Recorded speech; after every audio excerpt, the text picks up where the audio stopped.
it was more humbling to actually receive it and to hang it on my wall. Have you Um, got it there? I do, I Look at do. I this. don't know how it's going to work on the camera, but Look at that. yeah. I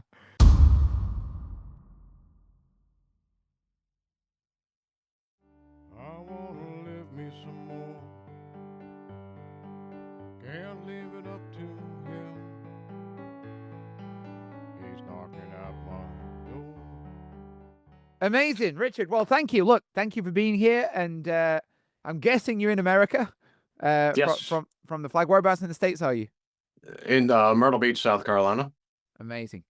Um, well, I guess let's start it with this. Can you please introduce yourself a little bit, and tell me a little bit about your history in piano? So my name is Rich Sherb, and my history. Well, again, I live in Myrtle Beach, right? So my history in piano. My grandparents always had a piano, and I could play "Take Me Home, Country Roads" one key at a time as a kid, right? Just like fiddling around with it. Just oh, that sounds like the song, Mom. Listen. So my dad was a musician, and but they were split up, divorced, but he was a musician. He traveled a lot, and mom didn't want us to be the rock and roll kind of people. So, um, never really got into it, but always visited my dad, and he always had his keyboard set up down below. There was three brothers. We went downstairs all the time, and we would play and we would sing, and my brothers played guitar. So it was just always good. Well, he passed away in 2018, and I inherited all of his equipment, which I have upgraded from older Korgs and such to what I have today. A couple, I think 5 different keyboards, and so anyway, but I started playing with it, and I thought, I need to take this further. So I've been working on it as much as I can since 2018, just trying to get it perfected. And that's my problem is I'm a perfectionist, so nothing is ever good enough for me. Not a problem. Not a problem at all. I think the greatest men in history were. Um, well, let me ask you this then, Rich. What is it that brought you to Ridley Academy?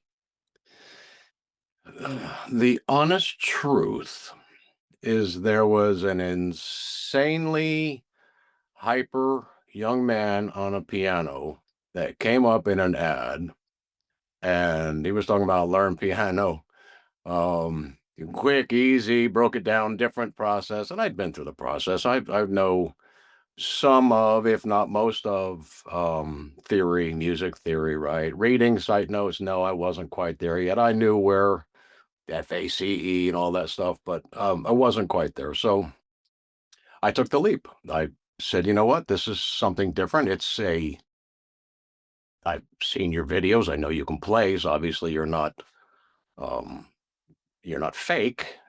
so, um, so I did. So I took the leap of faith and I signed up and went in and got all the videos. I started from scratch, just like you recommend, start from scratch, go through them all. So I did. I sat with my keyboard and I bonded with my keyboard, and I can't take it apart because that would be dangerous. But um, through all the videos, that's just that.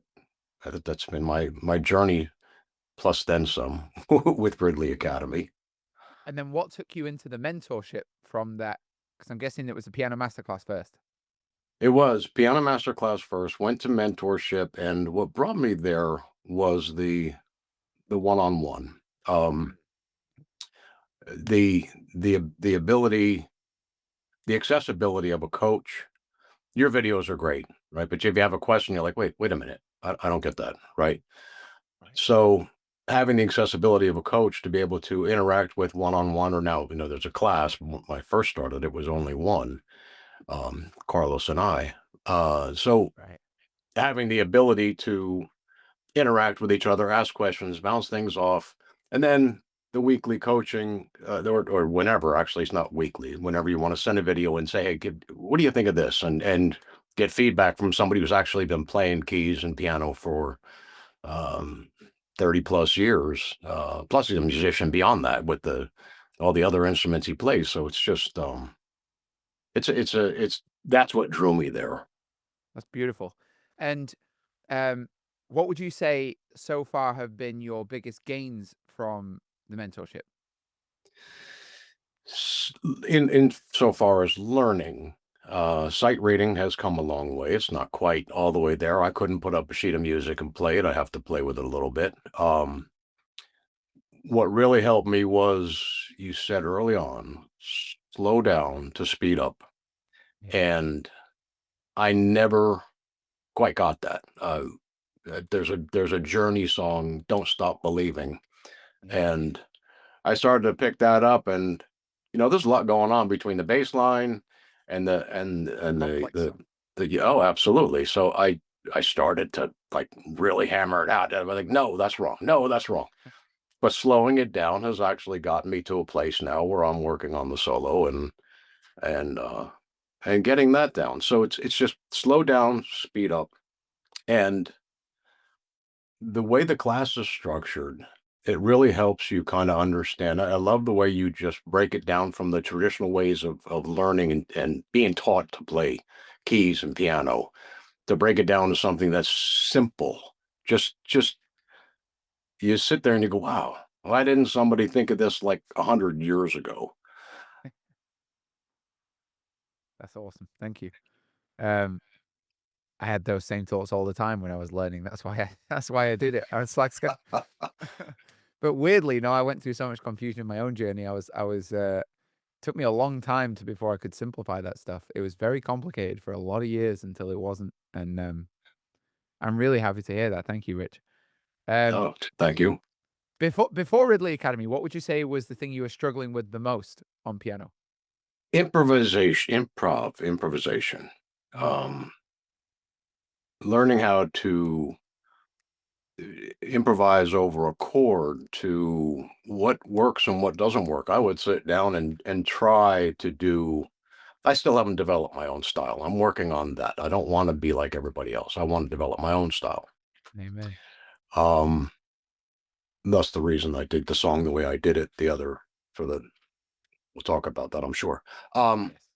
the struggles before was, yeah, being able to improvise and being able to hear chords and sevens and nines are cool. They were never my thing, but okay, to throw a seventh and a nine in there, that's cool. Sustain, well, that's neat too. So just the ability to play with different chords and just put your hand down and hear it and go, wow, what is that I'm playing, right? Because you've done it all the time on calls. That's just and that's how I pick up different things and I look at it and I go, well, that could be no, it could be this. I'm not sure, but so I figure it out.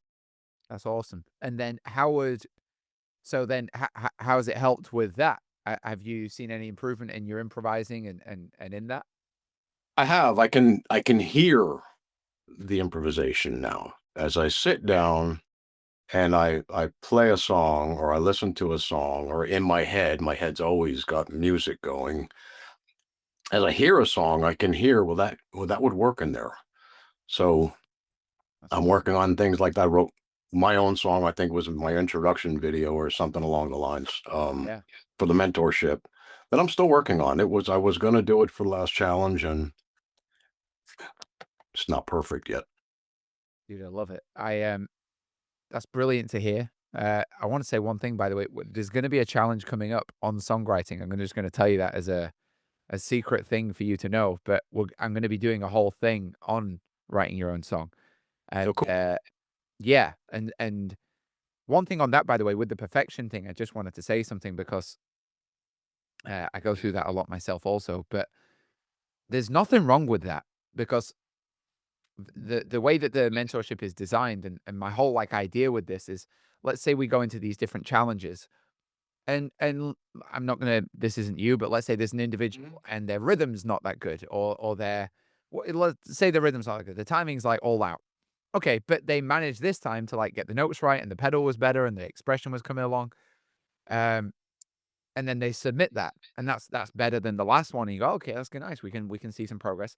But the idea is not then to drop that song and then roll on to the next thing. It's that as those technical skills come up, you've now got these in your repertoire, and let's say when this person has a breakthrough in timing, they can now go through that repertoire and pull in the timing on each of these pieces. And so you're building one challenge at a time, one song at a time, this repertoire of songs which you kind of learn a skill by doing this one, and then, oh, I can put that into this one, and then so forth and so on. And like you were just saying there with chords, it's an amazing example. You could take a song, right? It's just 4 chords, Mhm. and you start doing some stuff with the chords, and it ain't 4 chords anymore. And That's and right.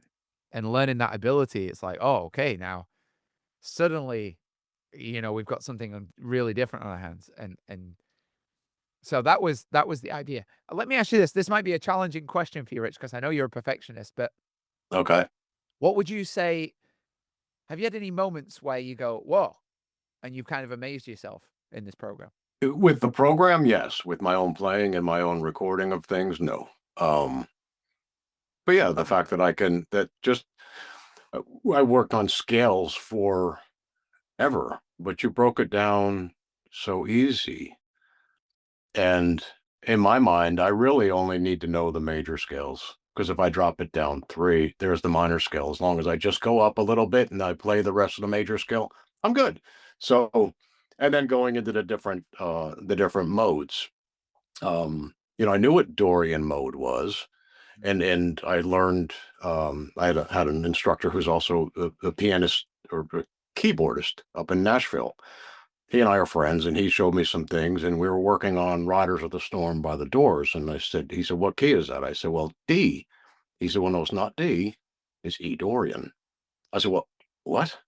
So I didn't never knew the difference, but actually being able to go through now and say, "Okay, Dorian, start on the next note up and just use all of." I mean, it's so it had. I mean, just learning the chord, learning the keys. Now, I'm not as fast as you are. I probably will never be as fast as you are, but I'm working on getting those down as well. And I personally, there are keys I don't tend to play in. I'm not looking to be in a band, although I guess maybe it would happen, or with other people. It's just myself. So I would only sing and play songs where I fit, Right. with the exception of improv, right? So That's beautiful.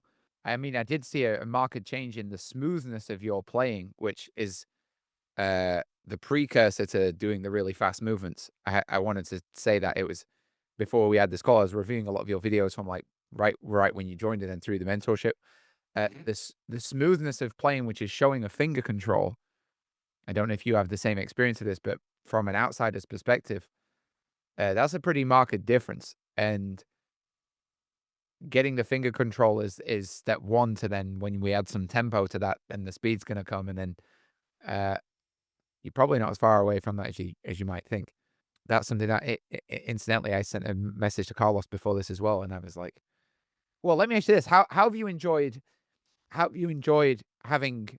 So you said you came into the mentorship to have that one on one, and to be able to have somebody there to kind of check in with and ask questions and that. How has that experience been for you so far? so it was good when I was working um on the song I did for the challenge, in September, I think it was. Um, I learned it, I played it. Actually, it wasn't the song I was gonna do, but 2 weeks before the challenge, I decided to change it just because of where my mind was.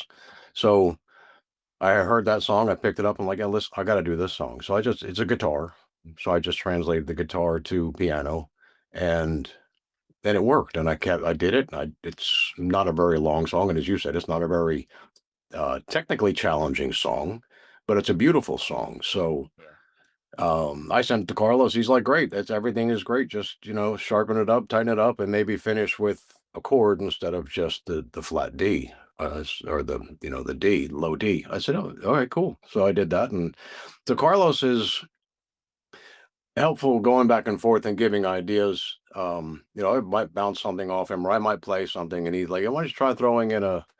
I think the last my song I was trying to do was he threw an F sharp major in, or F sharp minor, and I did, and it just didn't sound right. So I told him I was going to leave it out. But there's just to have ideas to bounce off of. My song has to be what I want, and how I hear it in my head is how I want to translate it so everybody else hears it. And I'm still working on that. So it's just to have Carlos be able to bounce ideas off and talk to, and to sit in meetings or sit in the weekly calls. There's 2 a week. My work has been crazy lately, but to sit in calls with him and then you have people from, beginner and intermediate, or is it intermediate and advanced? I forget which class it is, but to have people that are at different levels and they ask questions, sometimes I'm like, whoa, stop. I don't have any idea what you're talking about. But when I was working on, like, if I'm working on a song for the challenge, so I tend not to join those because they'll throw ideas out there and then my head just goes, well, I had it almost good. Well, now I'm going to throw something else in. And it just, no, because I need to focus. I don't have a whole lot of time. I work Right. tons, right? So I have a little bit of time to focus on one thing at a time. So I do my warm ups, I do my stretching, I do my stand, I work on the song. And that's like, okay, I got enough time. That's an hour. Cool. Dinner time. Let's go. So, Amazing. but I enjoy the one on one with Carlos. Um, I enjoy the I enjoy the ability to send a video to Carlos and get his video feedback back. However, the perfectionist in me will record and go, I don't like that. Have to, "Ah, what did I do there?" Or, my OBS keeps flashing. I'm like, what the heck? So, there's little things like that.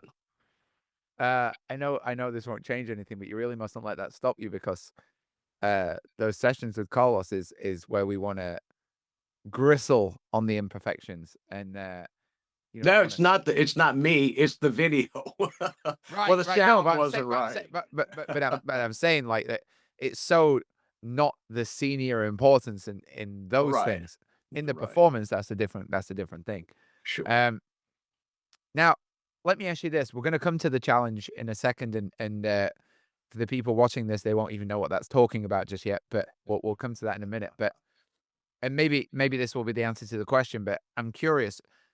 Coming into this, when did you come into the mentorship? Do you remember? I believe, last January, February 2024. Amazing. I think I'm like, I don't know the time wise. That's a question I have for what next, since I was like one of the guinea pigs or beginners of all this. Yeah, yeah, I do remember that. Um, so let me ask you this: in that time then of going through this, what would you say has been your favorite part of the mentorship? What do you feel you've got the most value from and enjoyed the most? The collaborating with not only the coach, but also the class. And the class has become like a family.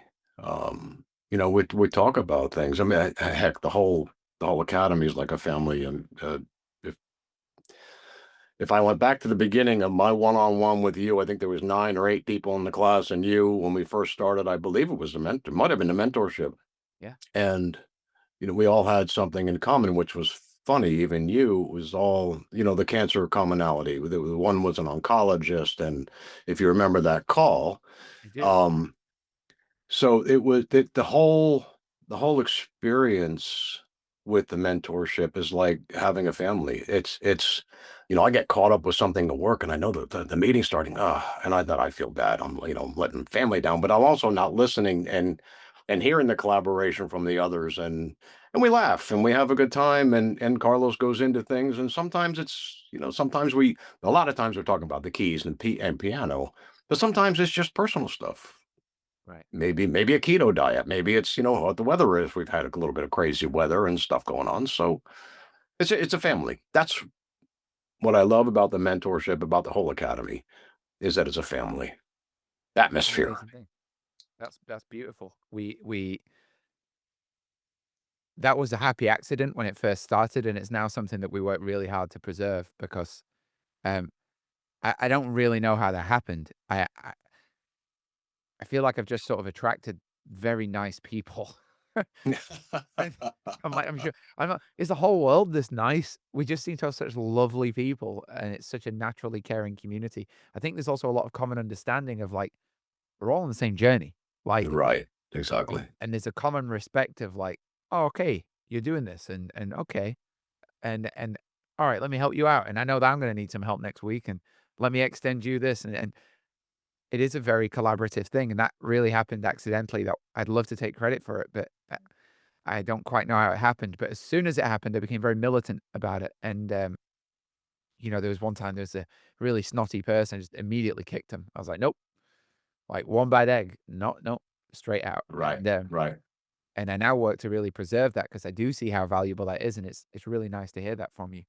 Um, so now I want to talk about um, one part of the mentorship, which is the challenge. And for those watching, I'm just going to briefly explain that. But um, one of the unique things about the mentorship is I do these exclusive tutorials for people who are in the mentorship, and then I set a challenge at the end of that tutorial. And the challenge is asking to put into practice whatever it is that I've gone over in that tutorial. So sometimes I'm breaking down, a slower song. Sometimes it's a simple song. Sometimes it's a more complex song.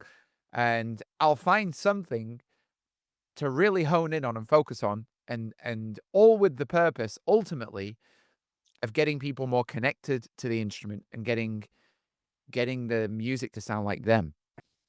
I have a very common goal for everybody on mentorship, and Rich, you'll know this because you've heard me say it a million times, but I want your music to sound like you. That when you play those notes, boom, that's Rich. Boom, that's David. Boom, that's Sting. That's Adele. But that's an artist. An artist is somebody who can express their individuality through their music. And as a bit of fun, when we do these challenges, there is a winner.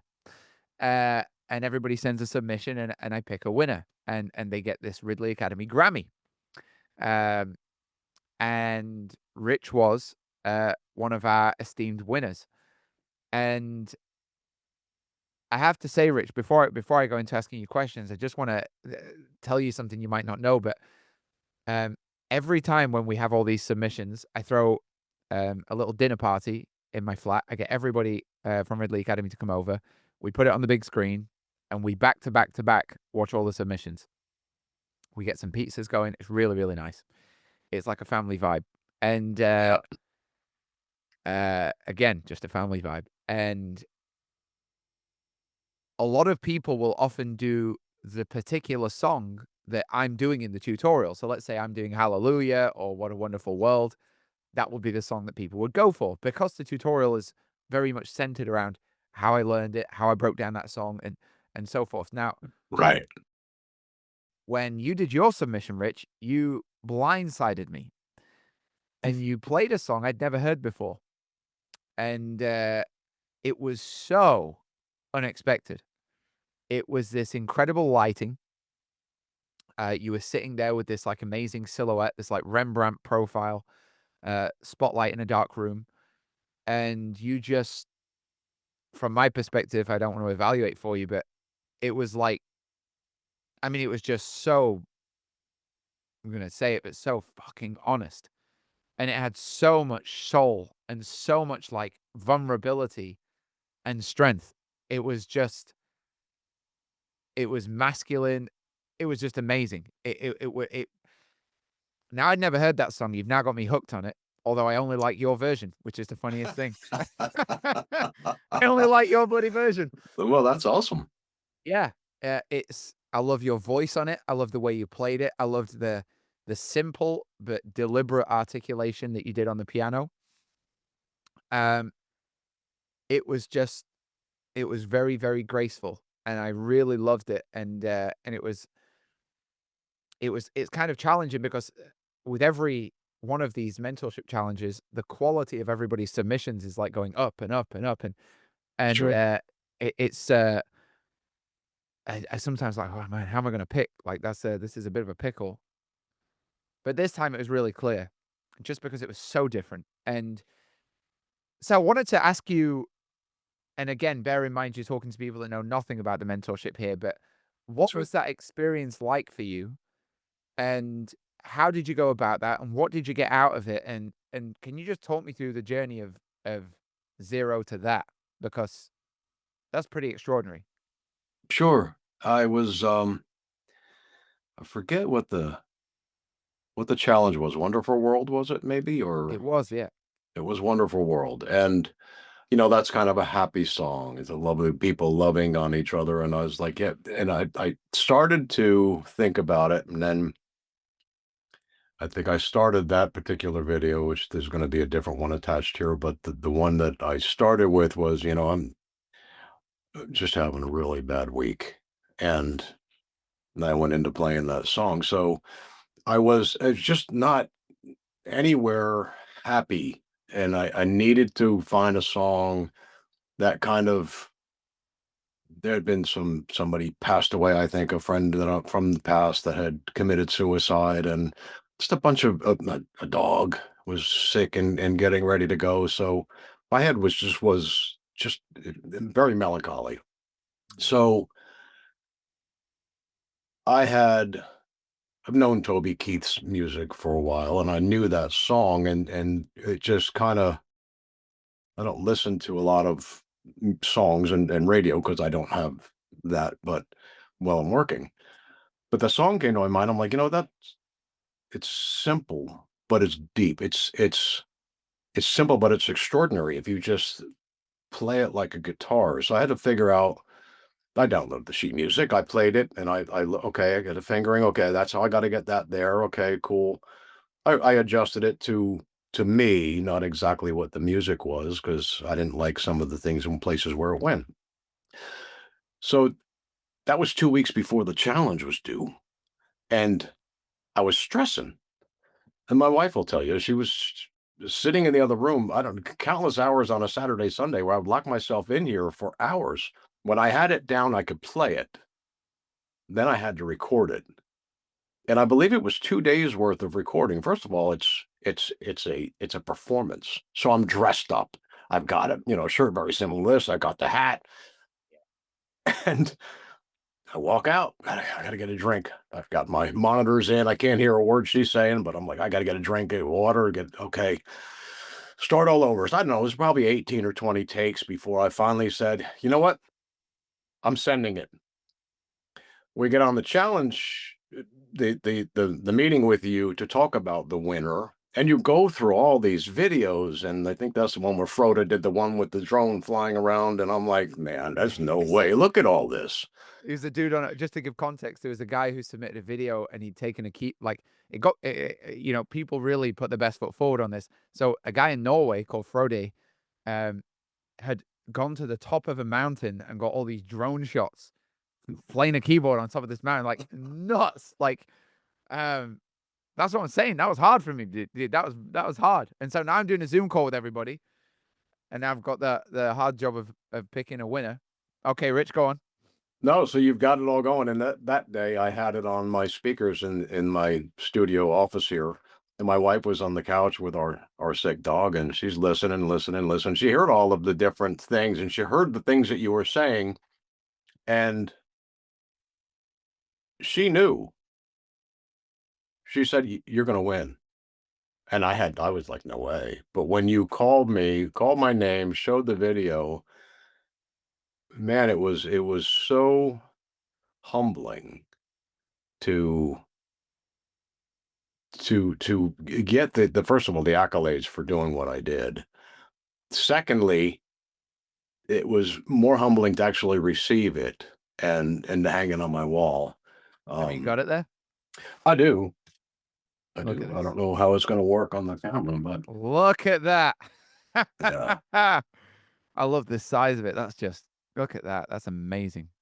Yeah, it was awesome.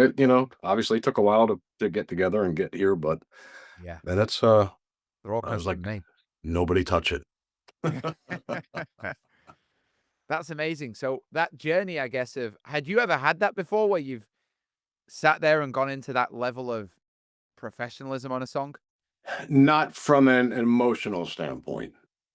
To try to sit down and I find it easier to play, and you're going to agree with this, I know, because you say it all the time. I find it easier to play like me, not like somebody else, right? So if I sit down and learn a song, there's certain signatures in a song if you're going to play it that have to kind of be there. But the rest of it is just there's no sense in using what somebody else did. That's no fun. Plus, it's actually harder to learn than if you do it yourself. Right. You make it up and go along, then you're like, I know what I did. That's amazing. And so um I guess this would lead me to my next question is so you've been on mentorship now for let's say a year. Um and so how has your playing changed over that year? And how like what and be both your playing and your relationship with music, like when you look now? How do you feel about it? My playing is definitely, definitely getting better, smoother, as you said.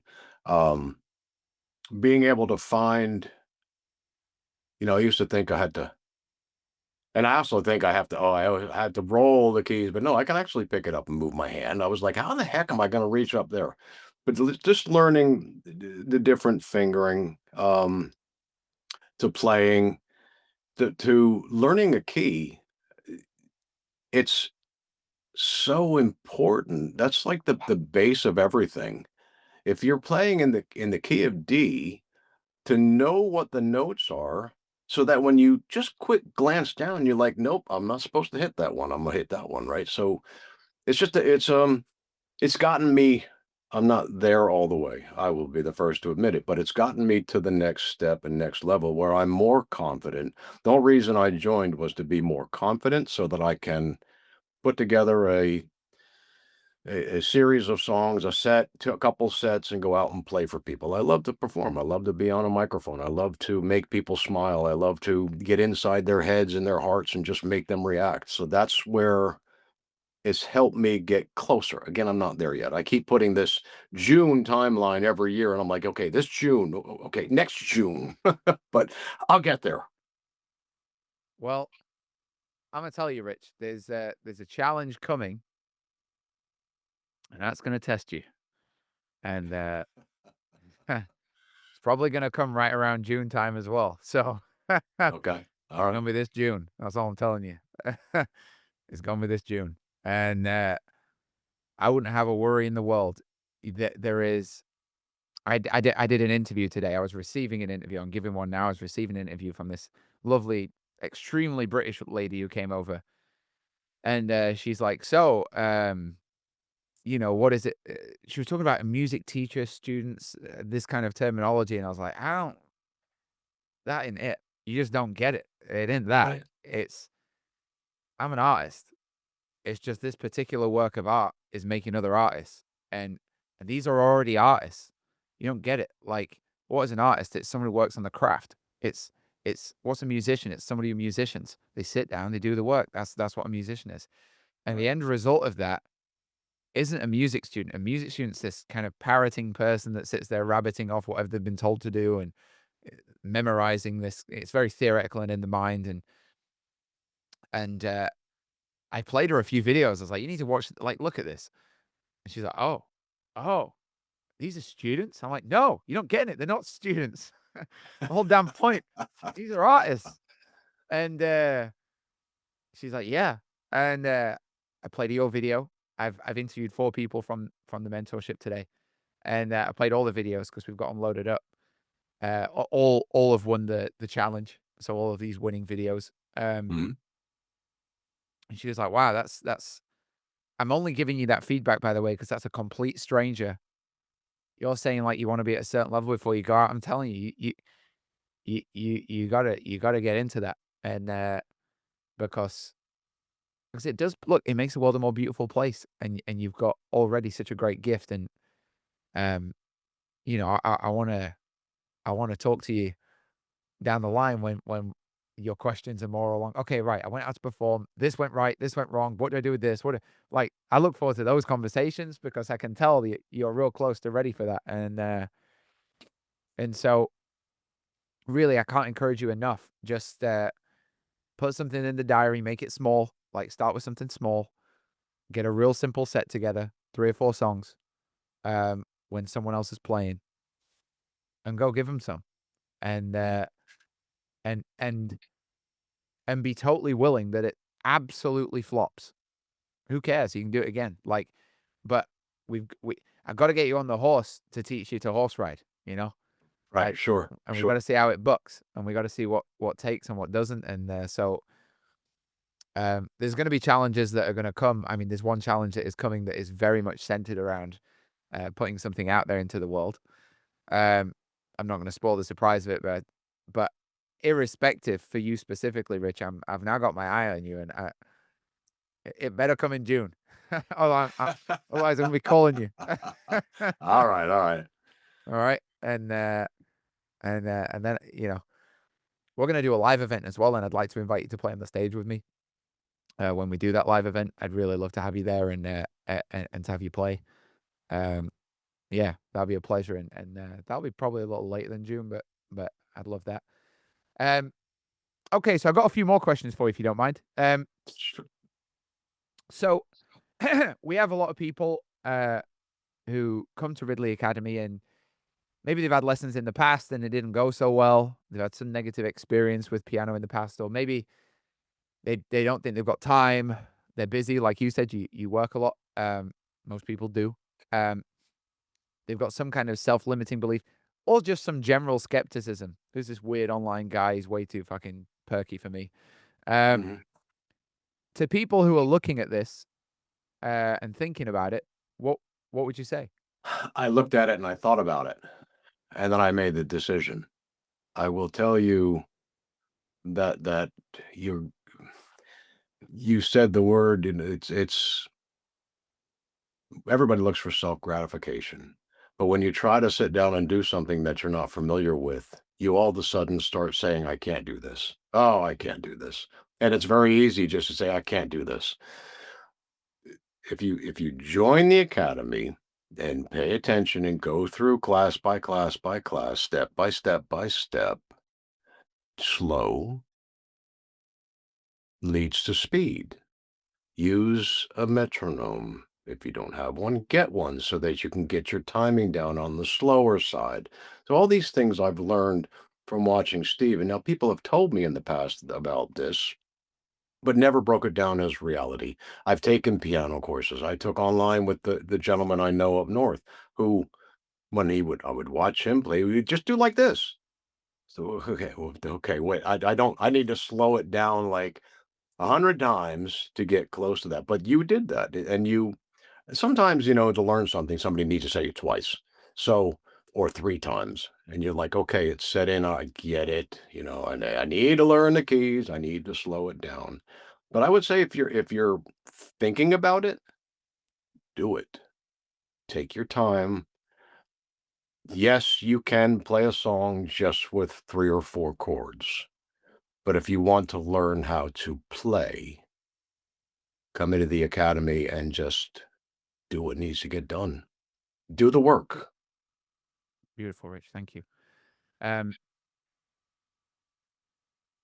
what's next for you when you look at your future as a musician? You've alluded to a couple of things already, but what are some goals that you have? Well, I stopped making lofty goals when I was a young man, so now my lofty goals are probably a little bit less. Here in the Myrtle Beach, Surfside Beach areas, South Carolina, there are hundreds of bands that play on any given night. I mean, every other corner has a bar with a stage. Um, and music. And I happen to be friendly with people that I know who own bars or manage bars that I could actually go in, and they've already said, "Well, you're ready. Let me know. I'll give you a spot." So Wow. my goal is to play locally, to put together a set, the keys, backing track probably on some of the things where it needs to have a drum beat, and put together a this is actually what my father did when he was playing around northern Jersey. He was a one-man band with the MIDI discs and everything, setting everything up and hit and play and going along with playing on top of the drum loops. And so it's a lot easier today than it was back then for him. But that's my immediate goal, to get out. I would like to get together, 5, 10. Well, to do I think a 3-hour set, I probably need 20 to 30 songs 20 if I talk enough, which I can do. But 30 or 40, I guess, with a break in the middle, 30 songs. I'm just not quite sure what the amount is, but I don't want it to just be quantity. I want it to be quality. So that my next step is to get out there and actually do it. And I actually thought about, you had mentioned it before, finding somebody that's playing if they happen to set up a keyboard early, or I can ask, "Hey, you guys are playing, or this band is playing next Thursday, can I just set up and just play for like a half hour? Would you mind? You don't have to pay me, just let me play." and just see what happens. 100%. Where I think you do really well in the geography where you are is, if a band's got a full set that night, and let's say they're playing for 2 hours and they're gonna take a break at some point, and Mhm. right in the middle of that set, you can come and really switch things up. You can have a warmed up audience, and you can take it out there. The band's gonna love half an hour off to let the vocals sit and chill out for a second. All right. And you go in there uh, in the beginning, you don't need 30, 40 songs, like, even now, like, I was doing a show last week, real big fancy show. I took 11 songs out there, and it took an hour and 20 minutes. And, Mhm. because somehow when you're on stage, it all just goes slower. There's a bit of introduction, there's more clapping, there's some interaction, there's a bit of build up before you get into the songs. It's just weird. If you practice it and it takes 40 minutes, you go on stage, it's an hour 20. And, I would say if you could get a solid repertoire initially of 4 songs, and then you can go and find a couple spots to go test those out, see what lands, see what doesn't. It's always surprising what lands and what doesn't. Mhm. A lot of that is to do with the room as well and preparing the room. If you were going to play a song like you submitted for the challenge, the one that you won, you need to control that environment. You got to make sure people are paying attention before you start a song like that. Um, Now, if you've got the room's attention by making, how would you do that? You'd make that first song a bit more of a bang. You go, whoa, something that's like, oh, okay. Or even just walking on the stage and shouting, hey, like, but whatever you got to do to get people paying attention. Right. And then when you've got that attention, you go into a song like that, you're gonna hear a pin drop. Like, and I know that because that's exactly what occurred when we were playing your video in my apartment. And the whole room went quiet. You could have heard a pin drop. And it was just one of those moments. And we were listening to a lot of good music that night. We were spoiled. And I'm really excited about that. I love that. I think that's a great goal. I had another question, by the way, just because you mentioned that you work a lot. What is your job? I'm a consultant for a software company that works with car dealerships. Cool. Okay. And how have you balanced? Because I know a lot of people think that, oh man, learning piano, it's going to take so long and I don't have time. And, I'm never going to be able to fit this into my life. I'm a busy person. It's interesting that everybody I've talked to today is very busy people. But how have you fit it into your life? How does it on a practical level fit with your week to week? I actually block off my calendar from work, and there's sometimes I have my secondary, my shorter keyboard, 73 keys, and I'll put it on the arm to my desk next to me. So if I'm waiting on a call or I'm waiting for somebody to call me or email me back, I might just work on some of the data and fingering and do that. And then my big keys and my setup is on the other side. So I kind of have an office and a studio. So That's awesome. turn everything on when it gets to be about that time where I'm getting ready to switch sides, shut down my phone from ringing and my emails from going off, and just take time to go through. Put on my headset or usually my headphones so nobody can hear me but me, and I go through and I play and just get a feel for what I'm doing and where I'm going. If I just take a little bit of time every day, that's all I really need. I mean, that's all I can do, but it's enough to keep me warm and going. I can't say it's all I need. I could use 8 hours a day of sitting constantly at the keys, but Right. that doesn't get anywhere either because then you just keep perfecting the mistakes. I need to Yeah. stop.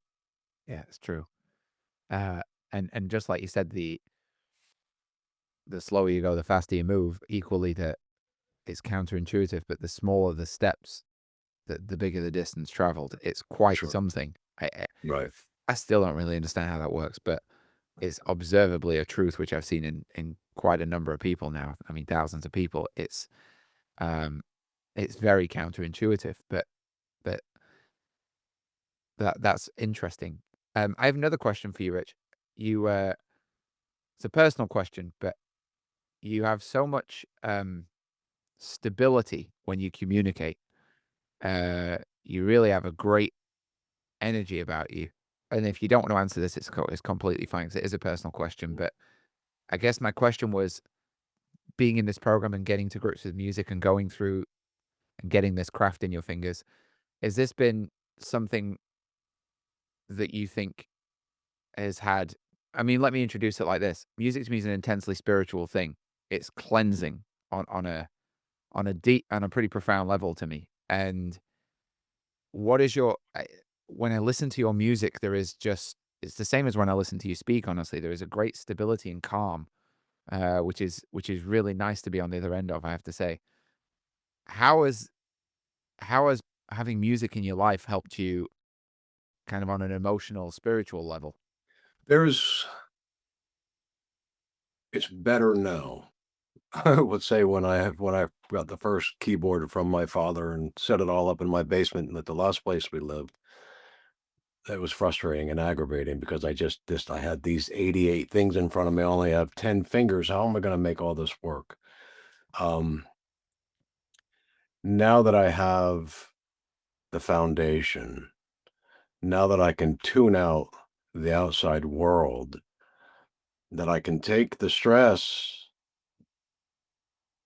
and just either put the stress into the keys or let the keys kind of take my stress and calm me down. I don't, I can't understand, I can't explain how it happens, but if I just sit there, even if I'm just touching some keys and moving through, eventually I'll find something that sounds good, or it'll lead me to a song that I'm working on, or I know, and I'll just all of a sudden the mind changes. There's many days I get up at 2 o'clock in the morning, 4 o'clock in the morning, can't sleep, brain's working. So I'll come in here and put my headset on and turn everything on, make sure the speakers are down, not to wake anybody, and I just play. I might work on a song, I might just play. I work on the scales. It just doesn't matter to me as long as I can get some time, to coin a phrase, with the ebony and the ivory, right? Just even though it's probably not that on my keyboard, but Yeah. Last night, I'll share something. Last night, a buddy came to visit me, and we were making chicken and potatoes, and then after this, we went in a sauna. We're staying in this bizarrely fancy Airbnb that we got an amazing deal on, and we're all here shooting stuff for the academy, and it's got a sauna in the garden. Mm, Like midnight, we went in this sauna. That was a mistake, and because it came came out of this sauna too bloody hot, and couldn't sleep. I go to bed, I just can't sleep. I'm laying there, 1 a.m., 2 a.m. And I'm like, well, this is no good. And I came downstairs. The reason that we've rented this place, they have a piano here, a 200-year-old incredible grand piano. mm, Um, one of the most amazing pianos I've ever played. And in the other room, they've got this 1971 Kemble, mm. which is an upright piano. They only made them for a couple of years. Uh, I don't think either of them were expensive. They're just rare. And so we're coming here and we're recording some stuff, right? And but all day long I've been recording, right? And recording, and I can't sleep, and I'm too hot, and I know I need to sleep, so I've got to wake up really early to, we're shooting all day long, and I came down about 2 o'clock in the morning and sat down on this piano. I've been playing around with inversions a lot in the left hand and figuring out some new stuff which I can show you guys. And I don't know what happened. It was just suddenly 5 o'clock. I don't know what happened. Literally, I sort of blinked and the sun was rising. Right. Don't know if you ever experienced that where time I just don't know where time went. It's something quite magical, and, yeah, it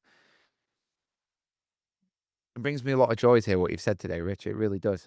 I'm glad. That's it's the truth. I The fact that you are where you are and you do these types of things, if people can see it and understand. I've read some bad things that people say, and it just doesn't make any sense. You obviously didn't experience it. You didn't take your time to experience what it is we all experience. Um, Yeah, but I appreciate you. I appreciate the one-on-one calls that we do, and the you're a genius for what you did. I mean, you've taken what you've mastered for your career and turned it into a way to give to others so that others can learn not to be you, but to learn to be themselves Amen. and to play for themselves. Well, Rich, thank you so much for your time. Um, I really appreciate it. There's a new challenge by the way going out tomorrow. I just finished editing it. We all watched it earlier this morning, and it's on its way. It's Elton John, Your Song. You may or may not want to do that one. If you do it, I would love to hear your version with a nice bass tone. No one sang, Uh, as far as I know, no one sang that song with like a deep. no, everybody tries to get up. Yeah. Yeah. Yeah, be real interesting to hear like the South Carolina version of that because you could give that some. And anyway, just putting that out there because I'd love to hear it. Thank you very much for your time. Thank you for your honesty and for being here. I really appreciate it, and it's really a privilege to be part of your life, and thank you for being part of mine. Really It's my pleasure. super, lovely, Richard. Thank you. Thank you, Stephen. See ya. Don't let the old man in. I wanna live me some more. Can't leave it up to him. He's knocking at my door. I knew all of my life someday this would end. Get up and go outside. Don't let the old man in. Many moons I have lived. My body's weathered and worn.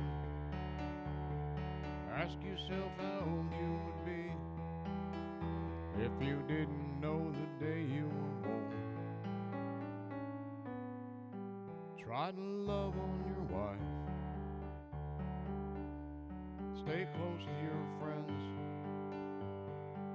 Toast each sundown with wine. Don't let the old man in.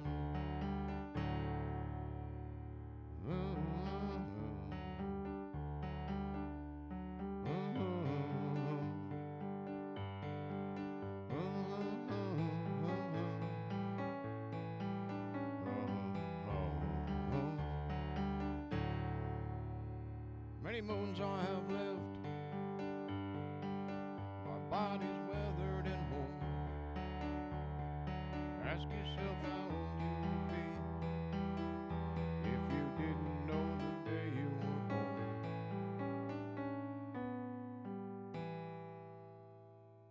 When he rides up on his horse, you feel that cold, bitter wind. Look out your window and smile. Don't let the old man in. Look out your window